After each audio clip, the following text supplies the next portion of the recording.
ಲಾರಿಗೆ ಟಾಟಾ ಸುಮೋ ಡಿಕ್ಕಿ 3 ಜನ ಸಾವು. ಚಿಕ್ಕಬಳ್ಳಾಪುರ ತಾಲೂಕಿನ ಸೇಡ್ದಿನ್ನೆ ಬಳಿ ಲಾರಿಗೆ ಟಾಟಾ ಸುಮೋ ಡಿಕ್ಕಿಯಾಗಿ ಸುಮೋದಲ್ಲಿದ್ದ 3 ಜನ ಸಾವನ್ನಪ್ಪಿದ್ದು, ಘಟನೆಯಲ್ಲಿ 4 ಜನರಿಗೆ ಗಂಭೀರ ಗಾಯಗಳಾಗಿದ್ದು, ಚಿಕ್ಕಬಳ್ಳಾಪುರ ಜಿಲ್ಲಾ ಆಸ್ಪತ್ರೆಗೆ ದಾಖಲಿಸಿ ಚಿಕಿತ್ಸೆ ಕೊಡಿಸಲಾಗುತ್ತಿದೆ.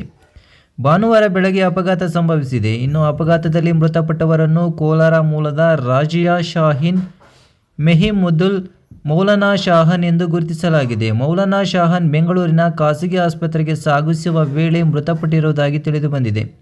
ಇನ್ನು ಕೋಲಾರದಿಂದ ಟಾಟಾ ಸುಮೋ ಪೆನುಗೊಂಡು ದರ್ಗಾ ಕಡೆಗೆ ತೆರಳುತ್ತಿದ್ದ ವೇಳೆ ಟಾಟಾ ಸುಮೋ ಹಾಗೂ ಲಾರಿನ ನಡುವೆ ಅಪಘಾತ ಸಂಭವಿಸಿದೆ. ಇನ್ನು ಚಿಕ್ಕಬಳ್ಳಾಪುರ ಗ್ರಾಮಾಂತರ ಪೊಲೀಸ್ ಠಾಣಾ ವ್ಯಾಪ್ತಿಯಲ್ಲಿ ಘಟನೆ ನಡೆದಿದ್ದು, ಸ್ಥಳಕ್ಕೆ ಪೊಲೀಸರು ಭೇಟಿ ನೀಡಿ ಪರಿಶೀಲನೆ ನಡೆಸಿದ್ದು, ಮುಂದಿನ ಕ್ರಮ ಕೈಗೊಂಡಿದ್ದಾರೆ.